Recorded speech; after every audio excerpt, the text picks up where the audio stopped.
बिस्मिल्लाहिर्रहमानिर्रहीम। अस्सलाम वालेकुम। आप देख रहे हैं डीडीपी एनालिटिका।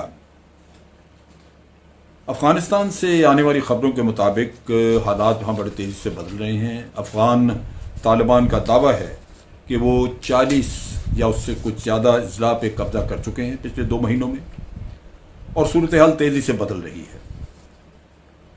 इसके अलावा और भी खबरें हैं कि अफ़गान आर्मी बहुत सारी जगहों पे हथियार डाल रही है, और अभी कल ही ये खबर मिली थी कि मैदानिक के इलाके में एक बटालियन ने सरेंडर किया। चुनाचे को 300 M16 राइफल्स अफ़गान तालिबान के हवाले की उन्होंने, 50 रेंजर्स गाड़ियाँ उनके हवाले की, 20 मेन बैटल टैंक उनके हवाले किए, और इसी तरह कोई 50 के करीब हैवी व्हीकल्स भी तालिबान को उन्होंने पकड़ाए। अब यह है कि जो मगरबी ममालिक के जितने भी जो मुबस्सिर हैं वो ख़दशा ज़ाहिर कर रहे हैं कि ये मुमकिन है कि दिसंबर तक अफ़गान हुकूमत कोलैप्स कर जाए। अब अफ़गान हुकूमत की दूसरी तरफ सूरत हाल ये है कि उनको शायद अंदाज़ा नहीं है इस सिचुएशन का जो तेज़ी से बदल रही है, और अगर कल तालिबान आके काबुल का मुहासरा कर लेते हैं या काबुल में उसको कब्ज़ा कर लेते हैं तो हुकूमत गई। लेकिन क्या उससे बेहतर नहीं है कि आप बेशक कुछ कंसेशन दे दें तालिबान को, लेकिन एक मुफाहमत कर लें जिससे खून खराबा भी ना हो, और अफ़गानिस्तान में बिल आखिर कोई हुकूमत बन जाए जिसमें जैसा भी हिस्सा सबको मिले, किसी न किसी तरह एक ब्रॉड बेस्ड गवर्नमेंट, एक न्यूट्रल गवर्नमेंट, या एक ऐसी हुकूमत जो कि सबकी रिप्रेजेंटेशन लेके वहाँ पे काम करे और अफ़गानिस्तान की तामीर का काम करे। लेकिन खुद गर्ज सियासतदान जिनमें ख़ास तौर पे हामिद करज़ई, अशरफ गनी, अब्दुल्ला सालेह और ये हनीफ अतमार, हमदुल्ला मुहिब वगैरह, ये लोग हैं, ये अमन की बजाय अपने ज़ाती मुफादात को तरजीह दे रहे हैं, जिसकी वजह से मुज़ाकरात आगे बढ़ नहीं रहे। अब खाना जंगी का ख़तरा देखते हुए पाकिस्तान ने बार बार मशवरा दिया और ये कहा कि आप मुज़ाकरात के ऊपर तवज्जो दें, उधर तेज़ी करें, लेकिन अशरफ गनी की मफाहमत में कोई दिलचस्पी नहीं। वो गैर मुल्की दौरों पे निकला हुआ है, अशरफ गनी भी, और अब्दुल्ला हमदुल्ला मुहिब जो है वो एक स्पॉयलर है। वो आपने देखा कि वो पाकिस्तान के ख़िलाफ़ बयानात देता है, और फ़ॉरेन ऑफिस ने ख़ास तौर पे कहा कि इसके साथ कोई ताल्लुक़ वास्ता नहीं रखा जाएगा। वो तो अपनी जगह पे, लेकिन जिस तरह की वो बातें पाकिस्तान के ख़िलाफ़ करता है वो नाकाबिले बर्दाश्त है। उसने बड़ी बड़ी गलीज़ ज़बान इस्तेमाल की है पाकिस्तान के बारे में, और अब भी उसने एक ट्वीट किया जिसमें उसने कहा कि ये किसको पता नहीं है कि तालिबान की जो फतूहात हैं या जो वो लड़ रहे हैं, इलाका काबू कर रहे हैं, कब्ज़ा कर रहे हैं, ये किसकी माँ पे हो रहा है, कौन उनको मदद कर रहा है। और अगर शाह महमूद कुरैशी कोई स्टेटमेंट देते हैं तो लगता ये है कि शायद वो हालात से वाकिफ़ नहीं है, या वो अकम्प्लेस हैं, यानी इस सारे खेल में तालिबान के साथ शरीक हैं। ये एक इल्ज़ाम है। पाकिस्तान ने इंतहाई खलूस के साथ इस किस्से को, इस अमन प्रोसेस को आगे बढ़ाने की कोशिश की। जो मुज़ाकरात कतर में हो रहे हैं वो अफ़गानी आपस में कर रहे हैं, उसमें पाकिस्तान का कोई रोल नहीं। अगर वो मुज़ाकरात नाकाम है या उन मुज़ाकरात में कोई प्रोग्रेस नहीं हो रही, या ये अफ़गानी खुद महसूस नहीं कर रहे कि उनको तेज़ी जल्दी करनी चाहिए ताकि मुज़ाकरात आगे बढ़ें, तो कसूर उसमें पाकिस्तान का तो नहीं है। लिहाजा पाकिस्तान ने बड़ा वाज़ेह तौर पे कहा कि अगर अफ़गानिस्तान में हालात बदलते हैं, मुज़ाकरात नाकाम होते हैं, या खाना जंगी शुरू हो जाती है, या तालिबान की फतूहात होती हैं, तो किसी भी सूरत में इसका मलबा पाकिस्तान के कंधों पे नहीं होगा, ना हम इसको कबूल करेंगे। जो कुछ भी है ये अफ़गानियों ने खुद अपने लिए तय करना है। अगर कोई अफ़गानी समझता है, अगर अशरफ गनी ये समझता है कि हम तालिबान के ख़िलाफ़ उनकी मदद करें और उनके साथ खड़े हो जाएं, तो फिर इसका मतलब ये है कि हम ये नहीं कह सकते कि हमारा कोई फेवरेट नहीं है। हमें फिर कहना होगा कि अशरफ गनी हमारा फेवरेट है, तो फिर बाकी धड़े नाराज़ होंगे। इस वजह से ये जितने भी स्टेक होल्डर्स हैं उनको पाकिस्तान की तरफ नहीं देखना चाहिए, उनको खुद मुज़ाकरात करने चाहिए, और ये सिलसिला आगे बढ़ाने के लिए जद्दोजहद उनको करनी चाहिए। इसमें जितनी भी बेहुदा बातें सुनने को मिली, जितनी इल्ज़ाम तराशियाँ अशरफ गनी ने की, हमदुल्ला मुहिब ने की, उनको अगर आदमी जहन में रखे तो हकीकतन तो जी ये चाहता है कि इन लोगों को इनके हाल पे छोड़ दिया जाए और पाकिस्तान किसी भी सूरत में इनकी कोई मदद ना करे।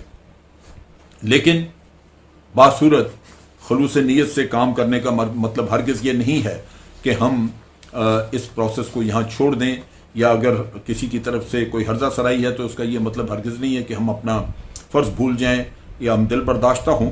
हम काम करना चाहते हैं और इसमें ख़ास तौर पे रशियन फॉरेन मिनिस्टर ने पाकिस्तान के फॉरेन मिनिस्टर के साथ जब पिछले कुछ हफ्ते पहले टेलीफोन पे बात की थी तो उन्होंने इत्तफाक किया था कि पाकिस्तान और रशिया मिल के ये काम करेंगे अमल लाने का, जो इंडिकेट करता है, एक वाज़े करता है सूरत हाल कि अमेरिका निकल गया। अब ये सारा खेल यहाँ पे अमल लाने का जो है वो जिम्मेदारी बन जाती है पाकिस्तान, रशिया, चाइना और ईरान की, जो खित्ते के मुल्क हैं और यही इफेक्टेड हैं।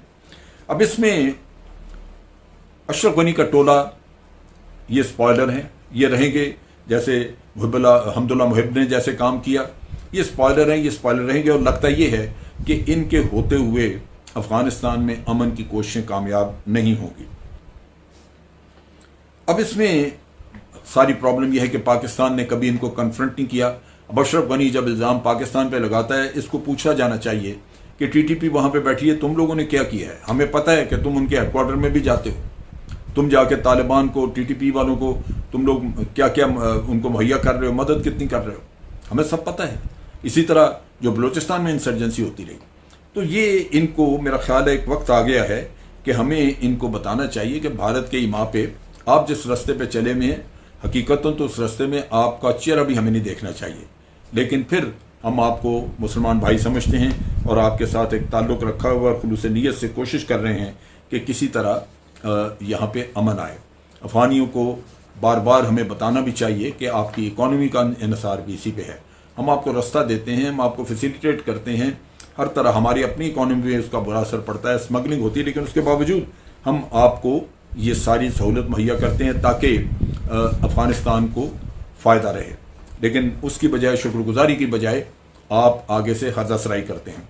शाह महमूद कुरैशी टर्की गए हुए थे दौरे पे, और वहाँ उन्होंने अब्दुल्ला से मुलाकात की और ख़ास तौर पे उनको कहा कि जनाब हमने जो करना था किया, अब आप दोहा में अपनी टीम को एक्टिवेट करें ताकि जल्दी से जल्दी माहिदा तय पाए आपका कोई तालिबान के साथ, आप कोई अमन प्रोसेस जो है उसको आगे बढ़ा सकें और उसके नतीजे में यहाँ पे कोई गवर्नमेंट बने जो अफ़गानिस्तान का निज़ाम चलाए, कबल इसके कि तालिबान आपके साथ आके तो इस जंग में मुलव्वस हो जाएं, वो इलाके कब्जे करके आपके सामने आ जाएं। और ये चीज़ अभी नेटो ने अभी नेटो के लिए एक रिसर्च पेपर तैयार किया गया, उसमें रिसर्च करने वाले उसमें एक भारतीय हिंदू भी शामिल थे, उसमें ब्रिटिशर भी एक दो उसमें स्कॉलर्स थे, तो 2-3 स्कॉलर्स ने मिलकर तैयार किया। उन्होंने उसमें बड़ा वाज़ेह कहा कि पाकिस्तान पहली बात के हर लिहाज से चाहता है कि अफगानिस्तान में अमन आए। दूसरी बात उन्होंने की कि पाकिस्तान कतई नहीं चाहता कि ये सिर्फ तालिबान के हाथ हुकूमत आए, क्योंकि अगर सिर्फ तालिबान के हाथ में हुकूमत आई तो फसाद और जंग जारी रहेगी, क्योंकि दूसरे फरीक जो हैं वो उससे मुतमईन नहीं होंगे। पाकिस्तान अमन चाहता है वहाँ पे, और पाकिस्तान चाहता है कि किसी न किसी तरह मुज़ाकरात कामयाब हों। लेकिन उन्होंने यही चीज़ भारत के बारे में नहीं कही। उन्होंने कहा कि भारत नहीं चाहता कि यह प्रोसेस आगे बढ़े। ईरान के बारे में भी उन्होंने कहा कि ईरान भी सिलेक्टिव तौर पे इसमें मदद करने को तैयार है, लेकिन पाकिस्तान के बारे में कहा कि वह क्रॉस द बोर्ड कर रहे हैं। तो ये वो चीज़ें हैं जो कि, और फिर ये अमन प्रोसेस में जो कुछ भी पाकिस्तान ने रोल अदा किया, पूरी दुनिया इसको तस्लीम करती है, लेकिन उसके बावजूद यहाँ पे मसला जो है वो ख़राब किया हुआ अफ़गानियों ने खुद। अब सूरत हाल जो अब है मौजूद, उसमें यह है कि टर्की ने एक नया किस्सा छेड़ दिया। टर्की ने कहा जी कि हम एयरपोर्ट का तहफ़्फ़ुज़ करने के लिए तैयार हैं। अब उन्होंने कहा जी उसमें हमें हंगरी और पाकिस्तान भी मदद करें। पाकिस्तान और हंगरी कहाँ से आ गए? पहले तो टर्की, जब नेटो फोर्सेज वहाँ से निकल रही हैं तो आपके पास क्या मैंडेट है वहाँ बैठे रहने का? एक मुआहदा हुआ तालिबान के साथ, उसके तहत सब निकल रहे हैं वहाँ से। आप कह रहे हैं जी हम बैठ जाएं वहाँ पे। अब तालिबान ने उसको धमकी दी उस पर, और तालिबान ने जैसे उन्होंने बेसिस देने के बारे में धमकी दी थी और अब इमरान खान को सराहा उन्होंने कि इन्होंने बेसिस नहीं दिए, इसी तरह वो टर्की के मामले में सोच रहे हैं। और टर्की को भी उन्होंने धमकी दी कि अगर आप यहाँ पे ठहरे तो हमने तो इनखरा मांगा हुआ है, आपके साथ भी लड़ाई होगी, जो मैं समझता हूँ कि गलत बात है। मेरा ख्याल है टर्की को विड्रॉ करना चाहिए। पाकिस्तान को इस खेल का कतन हिस्सा नहीं बनना चाहिए। बड़ी चीज़ वाज़ेह है, एयरपोर्ट एक बड़ी अहम जगह है। तालिबान की स्ट्रेटजी में वो फिगर आउट होती है, और स्ट्रेटजी में क्या है, अगर एयरपोर्ट कोलिशन फोर्सेस के हाथ में रहा, टर्की उसको डिफेंड करता रहा या उनके पास रहा, तो जो अशरफ गनी की गवर्नमेंट है उसको मशावरत, उसको रसद और रसाइल और उसको रिसोर्सेज वगैरह वहाँ से मिलते रहेंगे। ये कट ऑफ होना चाहिए तालिबान के मुताबिक। दूसरी तरफ ये है कि तालिबान कभी नहीं चाहेंगे कि ये जो टोला वहाँ पे बैठा हुआ अशरफ गनी के साथ हुकूमत कर रहा था, ये वहाँ से भाग जाए। अगर ये वहाँ से निकल जाते हैं तो तालिबान के खिलाफ बाहर बैठ के साजिशें करते रहेंगे, वो भी उनका है। तो हम इस खेल का क्यों हिस्सा बने? तालिबान को भी चाहिए कि वो वहाँ पे मुज़ाकरात की तरफ बढ़ें और सुलह सफाई करके वहाँ पे एक मुश्तरका हुकूमत बनाएं, लेकिन अगर वो नहीं कर रहे तो ये अफगानिस्तान का अपना मामला है। हमें जाके एयरपोर्ट के दिफा करके बिला वजह तालिबान के साथ ये मसला खड़ा नहीं करना चाहिए। तालिबान की अपनी एक स्ट्रेटजी है, वो उसके मुताबिक चल रहे हैं। ऑल्दो खबरें हमें मिल रही हैं कि अशरफ गनी और ये अब्दुल्ला दोनों भागे हुए हैं, और ये भी कहा जा रहा है कि गालिबन हामिद करज़ई भी ना वहाँ से निकल गए हैं। ये चूँकि ये खबरें अभी तक वेरीफाई नहीं हो सकी, इनकी वेरिफिकेशन हो।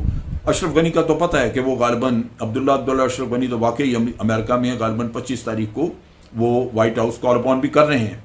हो सकता है वहाँ जाके अपने मामला सीधे करें और तय कर लें कि जी हम यहीं रह जाते हैं, ये कहा नहीं जा सकता। लेकिन ये लोग अगर भाग गए तो भाग गए, लेकिन अगर ये वापस आते हैं तो तालिबान की लाजमन कोशिश होगी कि ये भाग ना सकें। तो मेरा ख्याल है कि हमें इस झंझट में नहीं पड़ना चाहिए। पाकिस्तान हुकूमत को बड़े अदब से, मोहब्बत, प्यार से उर्दगान साहब को बताना चाहिए कि ये खेल दुरुस्त नहीं है, और अगर आप करना चाहते हैं तो पाकिस्तान इसका हिस्सा नहीं बनना चाहेगा। आज के लिए इतना ही। अफवाज पाकिस्तान जिंदाबाद, पाकिस्तान पाइंदाबाद।